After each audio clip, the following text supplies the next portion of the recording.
The nature of human beings is the need to build, grow, and change, to find new landscapes and terrain on which to call our own, whether it's our own backyard or something on a larger scale. The desire for legacy, for impact, is huge. How do we satisfy an innate human need with the challenges and the pressures already felt by the environment? What kind of architectural styles and techniques can help, not hinder our planet? And what can we learn from the intelligence of nature? Hello everyone, my name is Monita Rajpal. Welcome to The Drawing Board, a WATG podcast where we explore the ideas, issues, and trends that are being discussed within the design community today, as well as among clients and customers. This episode is called Beyond Greenwashing, and joining me to explore the opportunities and challenges presented by achieving a sustainable project is Chiara Calufetti-Lim, Vice President at WATG. Chiara brings 3 decades of global experience to her projects, which include urban planning, master planning, high-end retail, multi-family residential, and renovation work. While her passion is truly in the development of the design concept, she also includes branding, interior remodeling, and historic renovation as part of her continuously expanding skill set. Chiara, welcome to the podcast. I wanted to start out by asking you about the conversations that are being had now between your team and clients and how they've evolved when it pertains to sustainability. How have they changed? There's been quite a transition, I must say. I lived and worked in different environments, and I originally worked in Europe, and then I moved to the States and then Asia. In Europe, many years ago, we were talking about green architecture, and it was mostly dictated at that time by the energy cost, because already many years back, it was about saving electricity bills and installing, solar panels on roofs. But that was pretty much it at that time. Then when I moved to California, it became more sophisticated, the conversation. Like at the beginning in the 90s, people really didn't know what sustainability was in a sense like we know now. And when I was talking about I'm interested in green architecture, people didn't fully comprehend what I was trying to say. But then things like LEED came along and very organized systems, which helped us designers to really modulate and control and then eventually, deliver design that meets certain criteria. At the same time, I would say that California was ahead of industry, in general, for like local authorities, requirements, design expertise to really push design in a sustainable, in the environment that is sustainable and a sustainable strategy. When I moved to Asia, this was a few years ago, priorities were somewhere else, but it has changed tremendously. And one thing that I can share is that I was at HiCap, that is one of the hospitality investment conference for South Asia Pacific area. Every single panel spoke about sustainability, every single one. And this was from financing to operation to technical aspects. So I think that really, I'm very excited to say that the time is now. I see this world where I operate is ready for this change. You asking how it changed my conversation with clients. I would say that clients are becoming more sophisticated. They're more aware. They understand both aspects. One is the finance, because they're getting financial benefits if they develop a sustainable product for many reasons. One is local authorities and agreements, and then banking, products have evolved. So they're getting financial benefits. But then also on the opposite end, they see how buyer, depending on what it is, if it's a residential, it's buyer, if it's a hotel, it's guests that come to stay, do anticipate a certain level of sustainable thinking and strategy and application in the product. And they understand that it elevates their design, their product, their hotel, their residential development, and is fundamentally at this point aspected. So yeah, I see that big change to the industry. I know that there's the money aspect, right? There's always the money, the cost of something. There has to be a return on investment. Are there other elements, other things that perhaps stop some clients or projects to go in the way of being fully sustainable? Yes, I would say that in this region, there is a bit of confusion because there are so many different standards and so many different applicational governing agencies. And the other end, there is not much rigor in certifications and in controlling, that the products are properly harvested, or, like when you look at the forest in Canada or in the States, you know that the timber that comes from this forest is truly certified.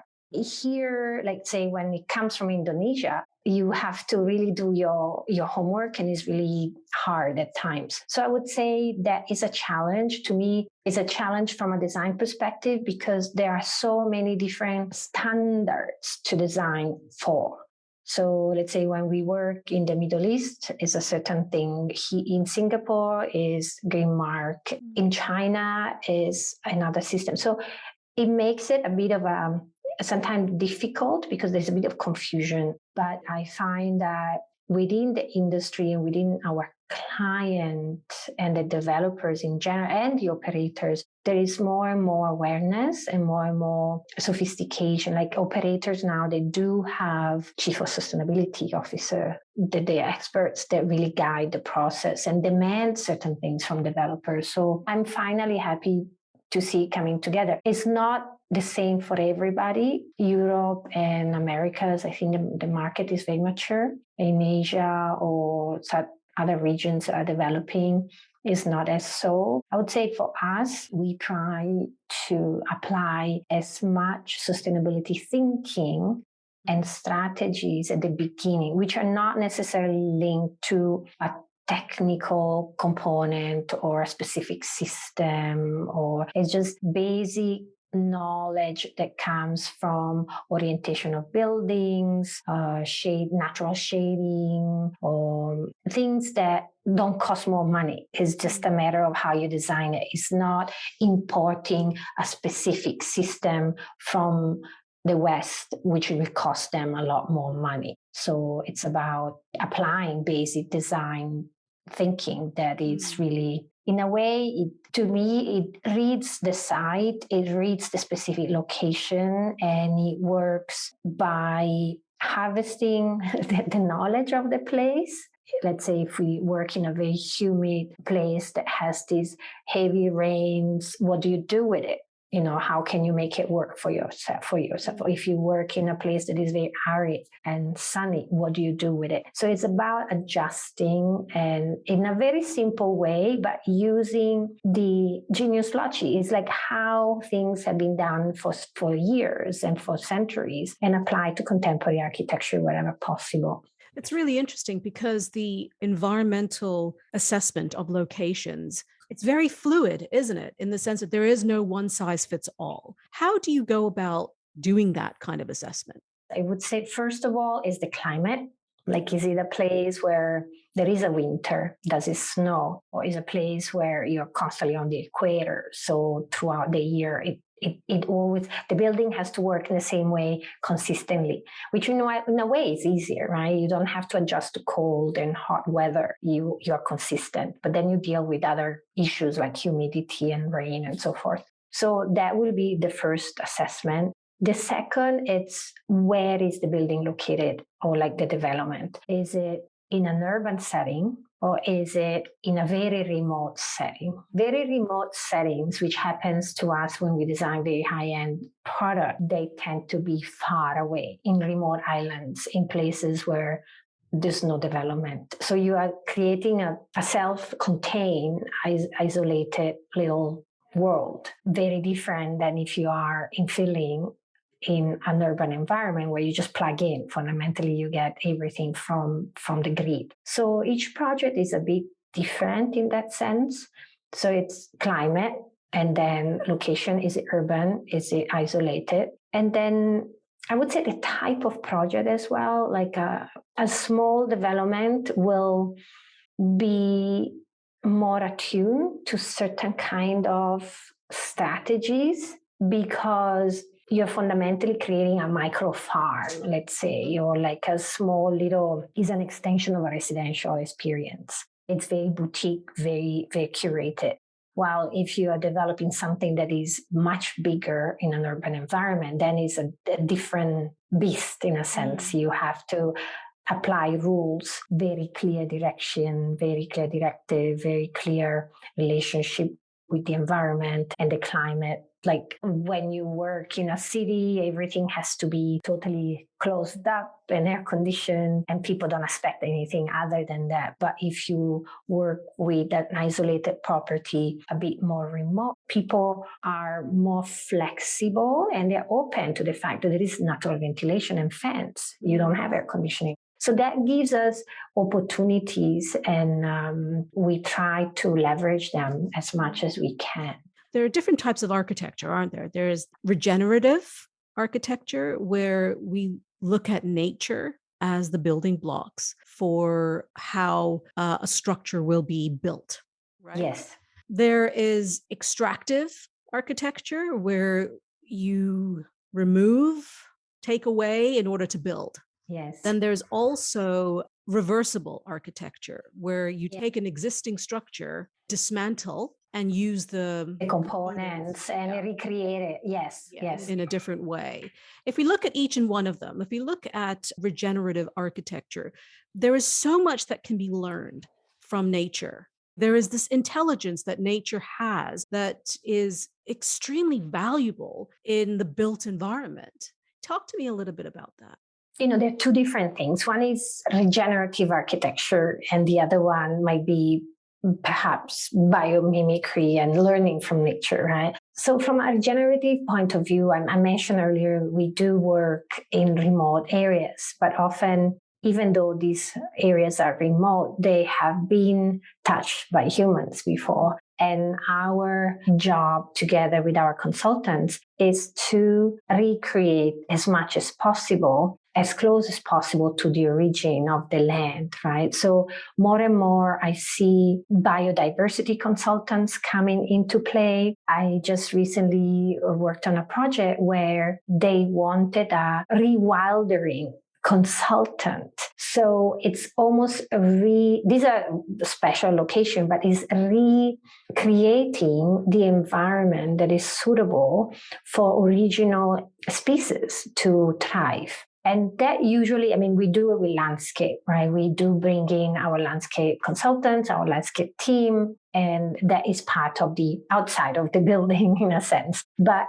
because of the fact that we are designing resort, I personally believe the inside and the outside need to constantly talk. So this is what we do to the outside. I would say for regeneration, this is an interpretation of mine, but let's say like in an urban environment, we do offer green roofs. So from where before perhaps there was just an old concrete building, we are rebuilding on top. And on top of it, we're creating a public space or a garden or like something where a lot of our hotels do have farms on top of the roof. And they do sustain with microgreen their own restaurants, or they even sell, right? So before there was nothing, but in a way, nothing as in nothing green. We are regenerating, recreating what was there probably before the city existed. So it is good because of the green aspect, like you grow your own, like your microgreen, your maybe tomatoes, they come down from the roof and I'm serving it to you like an hour later, right? So it's super fresh and super, sustainable. But also, I don't need to transport them from somewhere else. I'm not flying them from somewhere else. I'm cutting down my carbon footprint. I don't need packaging.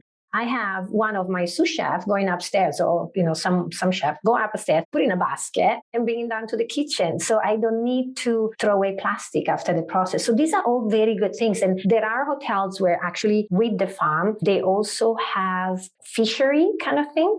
So it's kind of like a self-sufficient system where the fish feed the plants and the plant fish the fish. So, and then you also have the fish as part of this process in your cuisine. So of course, not for everything, but good part of it. So in that sense, I see that we multiply and we regenerate.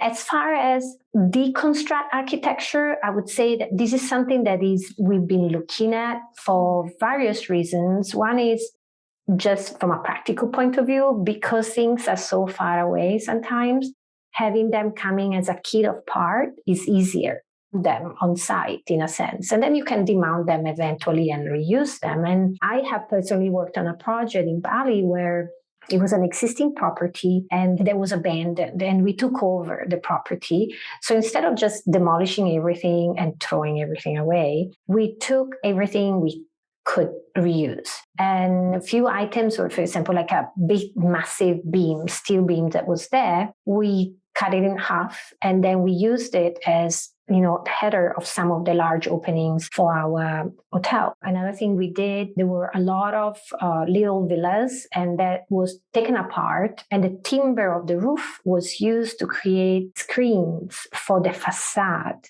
They had service areas, and we stripped it, meaning we took everything that could be used again and we applied to all the service spaces of the hotel. So all the doors were recycled from the site itself and used them in the new construction, as well as some of the fixtures, which were still in good condition. We used them for the service areas. So I think this is the advantage of being able to take apart and reuse as much as possible. So we did that. And again, for the gardens, we did the same thing. There were very mature trees, which were ending up in a place where we needed a building. So what we did, we had moved all the trees on the side, built the new development, which was quite large, and then repositioned those trees. So they were the same trees that had been there for a long time. We just moved them and they were fine. They did it very well. So we didn't lose any of them. So I would say that it's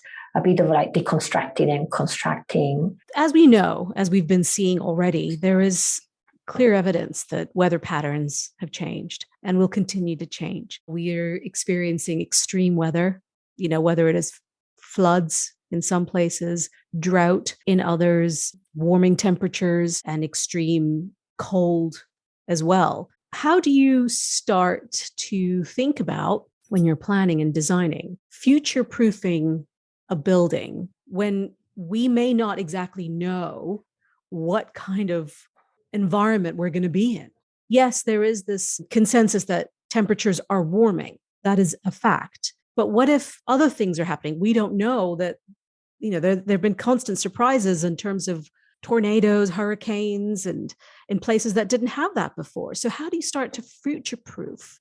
What we do is we learn from facts and from examples. So, for example, after the big tsunami that struck Sri Lanka, Indonesia, and the Maldives, one thing that we are doing is that all the properties that we designed that are close to the ocean, they have additional setbacks. So they move back from the property, from this site of, the high tide. They tend to be a bit higher to protect, the property from waves and those kind of king tides and special weather conditions, which used to happen once every 100 years. Now they are more frequent. So we plan for that. Another thing that we do, we design buildings that do have weak points, meaning part of the structure and part of the design, the point that will release energy in case tsunami waves will hit. So that instead of creating a big destruction everywhere, you're almost channeling and then letting it out. So instead of fighting it, you are embracing in a sense and letting it go through. And then the other thing we need to do, for example, on coastal areas, we need to think about places for guests to be safe, places for supply to survive an event like a flood, right, a tsunami. So we do add vertical, let's say, towers, objects where you can go a few floors up and you could survive for a certain amount of time. So that also from an operation perspective, they need to plan survival. And the survival is either, I say, from the weather, so whatever happens if there is too much water, but then it's survival if there's not enough water. So in all our projects at this point, we do have reservoirs for water survival for 3 days, 4 days, for guests to be able to have water, although perhaps the system is shut down. It's not easy to anticipate. And as you see, places that might have never experienced hot weather at a level that we saw in London, like 40 degrees, or in North Europe, buildings are not built for that. So it's a big challenge. We are slowly working with the authorities. They are implementing regulations to make sure that buildings are upgraded with systems that serve and adjust climate control for people's survival. But yeah, it's a bit of a challenge because it's moving very fast. And I think that's why sustainability is so important, and resilience and future-proofing. I think we cannot design without this in mind. It goes back to exactly what you were saying in the beginning, though, in terms of having a globally unified approach or a set of standards, as opposed to what a journalist described the conversations around sustainability as an epidemic of vagueness. You mentioned the Maldives. I'm really curious about the Maldives, actually, because there seems to be continuous building on it, right? That's a very simplified way. There is that, because yes, it's a very, I would say, lucrative business. So I believe Maldives, and I'm not an expert on that, but believe Maldives has the fastest return on investment for developers. It is sinking, but not that fast. Return on investment is in few years, so people make their money. But what I find that is exceptional in the Maldives is that there are small resorts that are making a big difference in everyday's life for the locals. So a problem that we don't see, like you see the beautiful, resort, but you don't think about, okay, where does the trash go? Currently, there is one island close to the capital where they burn everything, and everything is remote. So you have to put it on a boat, and then the boat has to go to this island, and then they burn it. So there are operators who are teaching local groups, grassroots, right, how to do proper recycling, how to repurpose, how to upcycle, how to minimize the use of plastic. And through their program, see, this is where I like it a lot, in a sense that it's intangible, but a little bit of the fee that guests pay goes to educate people locally, and that makes a difference, because you don't, hopefully there's no plastic bottles anymore, for example. Or another thing that is happening, which is great, is that there, as you said, there are more and more people going there, and there is a lot of fishing happening for the restaurants. So there are these associations which are helping and teaching local fishermen how to be sustainable in their process. So it's not saying, sorry, you cannot fish, but how can you do it so that your kids, if they choose to, they can still do it? So there are all these initiatives that are parallel to hospitality, which I'm learning to appreciate. So it's about education. It's about spreading knowledge. It's about offering opportunities to the people in the region where you operate. Yeah, I guess unless you read about it, it's not well publicized in general, but it's happening quite a bit. And I think that's fantastic. And the other thing I might say that you mentioned about standards and generalization, to me, what I find is knowledge is missing, right? So I attended recently like a talk between heads of different industries, very different industries. And I was saying, I think you really need to do something to educate your team, because it's the first step. If you don't know, you don't know. And this person actually quite up up there in position told me, no, but we know that we need to recycle plastic and we should minimize the use of bottles. And I'm like, yeah, that's just the tippy tip of one thing. There's so much that can be done, and we don't know. And until you know, you don't do anything about it. Within our team is education. We want as many people as possible that are accredited in the various systems. It doesn't matter, but we want that for them, because then if they know, they approach the design differently. I would say it's a constant evolution, but being able to reach a broader audience will make a difference. And I think it's generational as well. I am very confident that the younger generation they know, they are more aware. Like my daughter says, though, is that we're not saving the planet. We have to save ourselves. The planet will survive without us. That's pretty profound, isn't it? Yeah.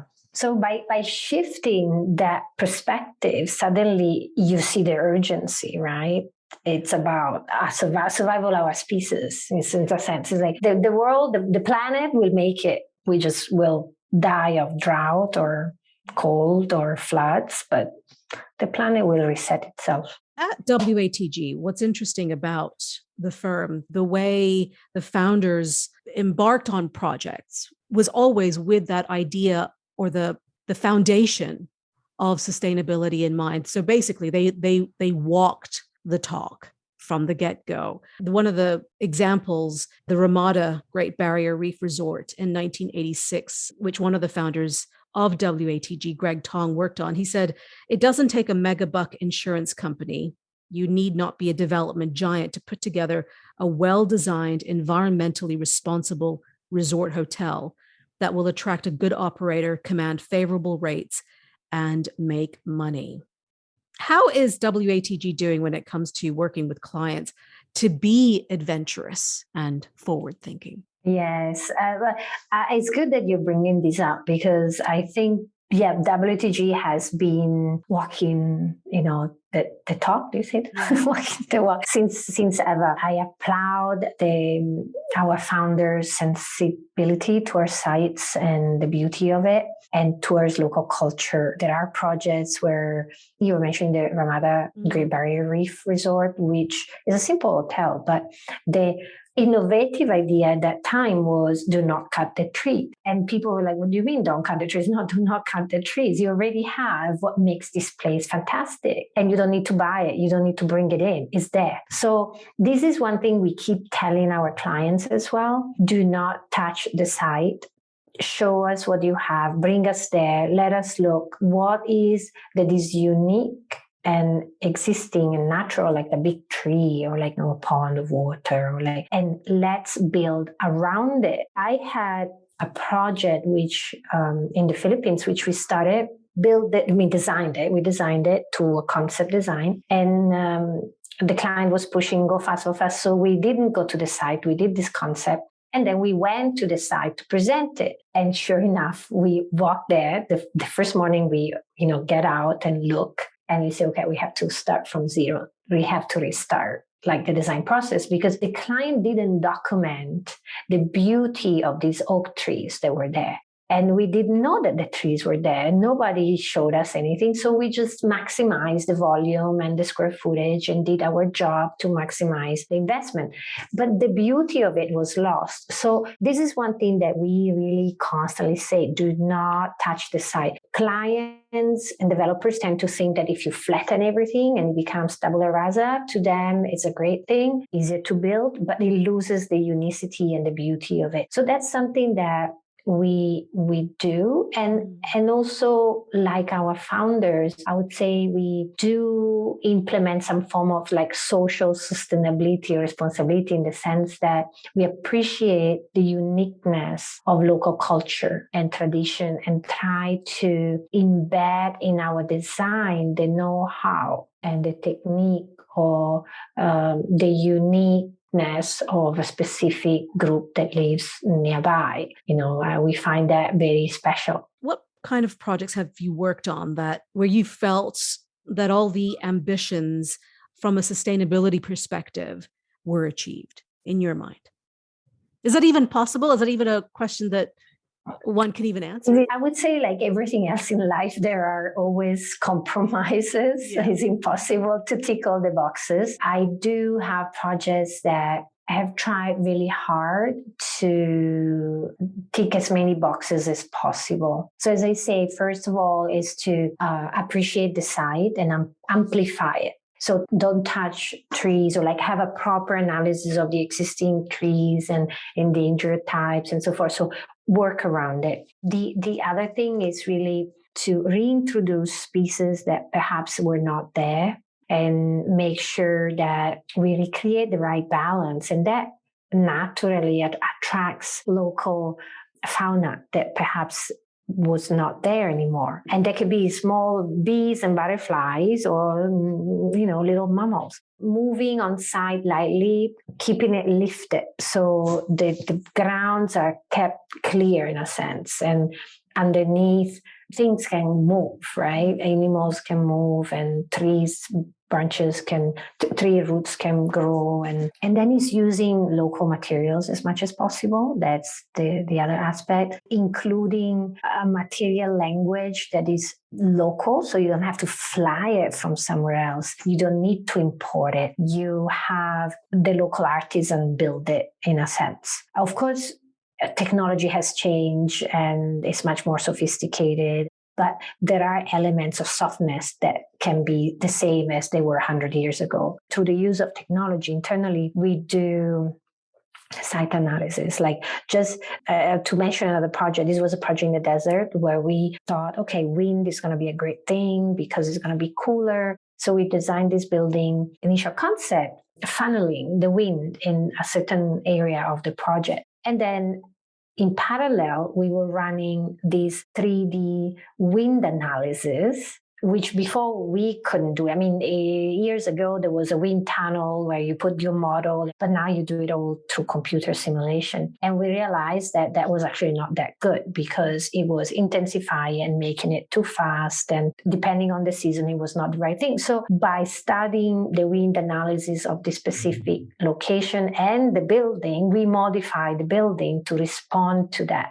So technology in that sense is helping and guiding the design process to respond to the site orientation, to guide where the fenestration is, to guide the form itself of the building. And then, of course, depending on the budget of the client, but there's so much now you can have, like glass that is tinted, that adjusts and darkens or lightens depending on the amount of light that comes in, or, just, motorized shading system, facade that do move depending on the sun condition to reduce the heat, the heat gain and so forth. So that through technology, definitely we see it. Harvesting of water and managing the amount of water needed for irrigation, or reusing water, gray water, or treatment of water. Or we do have a project where we are trying to experiment with not desalination per se to,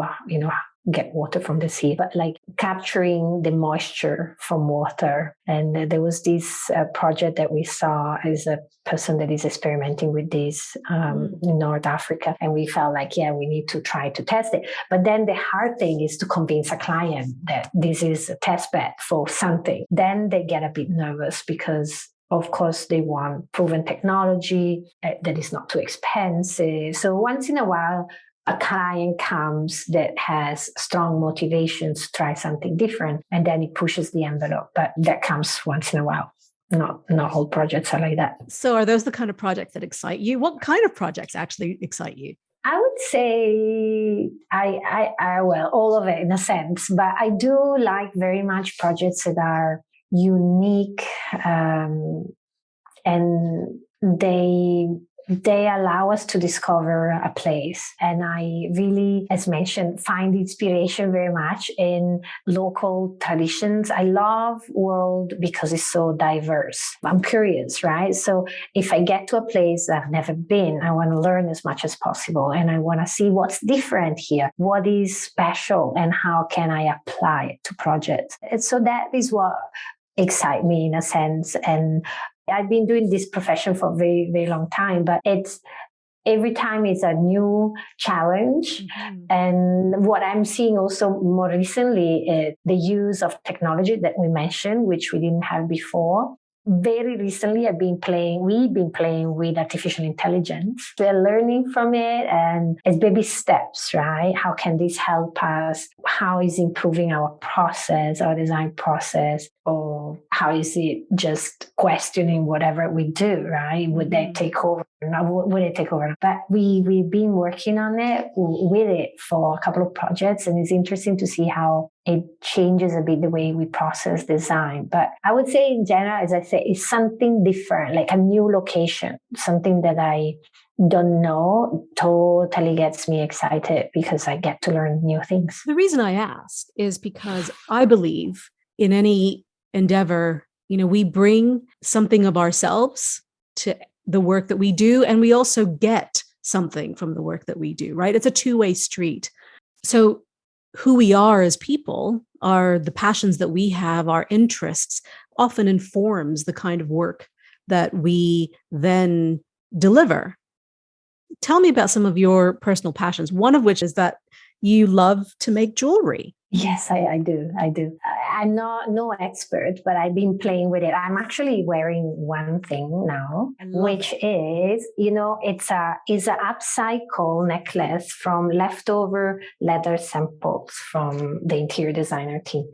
So I always, yes, they had this box of samples and they say, we don't know what to do with it. So I took the samples and then I cut them up and then make this little thing. But I do like the crafting aspect of jewelry very much. And I like the history aspect of it because, again, different culture have different type of jewelry and different material and technique. So I took silversmith classes to learn from scratch, like how do you weld, how do you forge. I do metal wire crochet, which become these little, bubbles of interpretation of nature in a sense. Most of it is like floral marine life. I find these interesting because it's a representation of who you are as a person, it's a representation of how you interpret what you see, and is also filtering through years of history of what, like in the background, a person carries, right?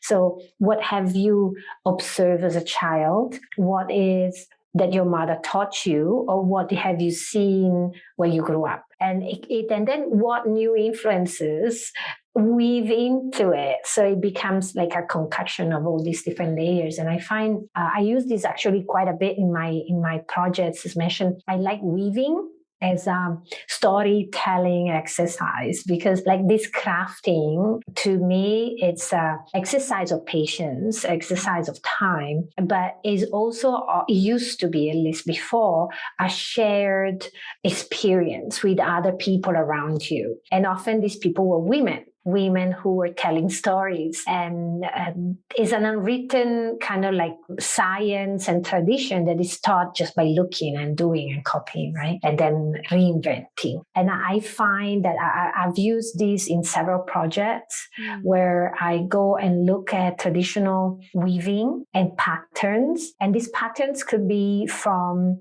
craft to city roads and streets, to the way a particular tree grows and how the roots or like the branches are, or the bark. And then I extrapolate from it, and then it becomes a unique feature of a project. So I do the same thing with my art, and I experiment that way. So I like the process, and I like the reason why. And I find particularly with this kind of craft, I'm a bit traditionalist in the sense that pleasure to me comes from making it. So it's the process of making it that is really interesting. But it's very organic and not, like, if you will ask me to do the same thing twice, it would be hard in a sense. I would have to think very hard. Yeah. The beauty of it. It's the stories that you're telling through your work, through your art. It's how we live, isn't it? It's storytelling. And so much of what we do is about the future, protecting and changing a future, but we learn from the past. Yes. Everything that we do, it can only happen by what we do today.